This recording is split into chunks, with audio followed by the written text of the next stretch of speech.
என்னோடு உறவு தியாகிகளுக்கு மட்டும்தான். எல்லாரும் என்ன சொல்றீங்க? ஓ, அங்க போனா அக்கவுண்ட்ஸ் எல்லாம் ஆர்கனைஸ்டா வச்சிருக்கணும், எல்லாரும் கேள்வி கேட்பாங்க, நம்ம மேல பழி வரும். பழிக்கு பயந்தவன் வாழ்க்கையில் எதையும் சாதித்ததில்லை. என் மேல சொல்லாத பழியா? இன்னைக்கு தான் சில நாளைக்கு முன்னாடி குஜராத் கோர்ட் நான் நிரபராதின்னு சொல்லிடுச்சு.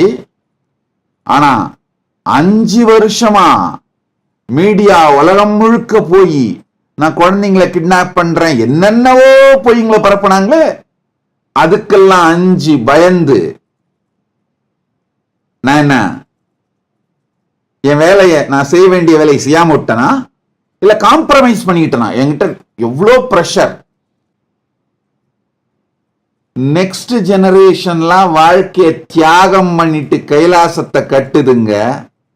வாழ்ந்து முடிச்சு இதுக்கு மேல ஒண்ணு இல்லைன்னு முடிஞ்ச பிறகும் அகங்காரத்தை விட முடியாமல், அகங்காரத்தை விட முடியாத ஒரே காரணத்திற்காக கைலாசத்துக்குள் வராம இருப்பது. இப்ப நிறைய பேர்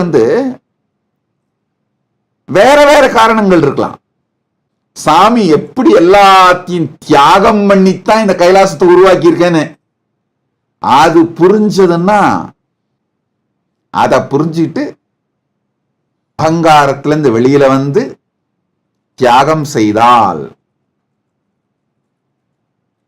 ஆதீனத்துக்கு வந்து ஆதீனவாசி ஆகி பொறுப்பெடுத்து ஒரு கைலாசத்தையாவது நடத்துனா கேள்வி கேட்பாங்கதான், பழி வருந்தான்.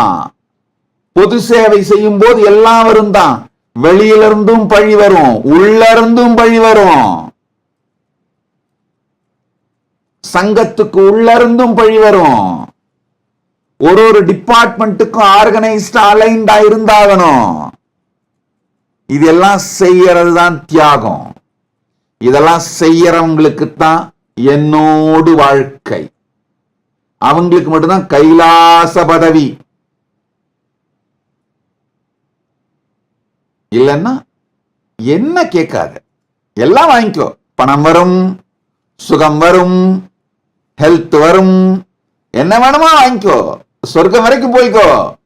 அதை தாண்டி கைலாசம் வரணும்னு நினைக்காத.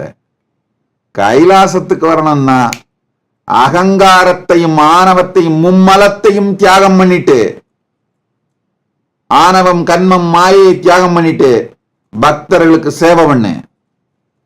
எதிர்கொண்டு வருகிற எல்லா ப்ராப்ளத்தையும் ஃபேஸ் பண்ணு.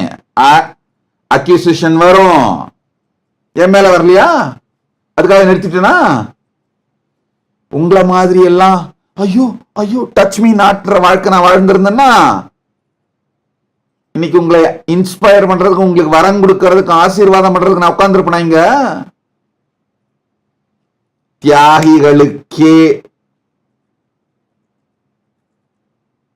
பரமசிவ பதம்.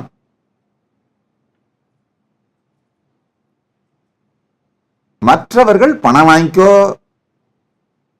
பொருளை வாங்கிக்கோ, உடல் நலம் வாங்கிக்கோ, சொர்க்கத்து வரைக்கும் போய் என்ஜாய் பண்ணிக்கோ, திரும்ப அங்கிருந்து தொப்புன்னு கீழே வந்து மீண்டும் ஒரு பிறவி எடு, பிறந்து இறந்து என்ன புல்லாகி பூடாய் புழுவாய் மரமாகி பல்விருகமாகி பறவையாய் பாம்பாகி கணங்களாய் தேவராய் எல்லாமாய் பிறந்து பிறந்து வாழ். அதோட நிறுத்திக்கோ. என் உறவு வேணும்னு கேட்காத. என் உறவு தியாகிகளுக்கே. கைலாசம் அப்படிங்கிறது ஆர்கனைசேஷன் இல்ல, உன் அகங்காரத்தை அறுத்தெடுக்கும் அறுவை சிகிச்சை மையம். உன் அகங்காரம்ங்கிற கேன்சர், ஆணவம்ங்கிற கேன்சர், அதை அறுத்தெடுக்கின்ற அறுவை சிகிச்சை மையம். Only those who are ready to go through the surgery of the cancer called arrogance, ego, will have life with me, only they will have me.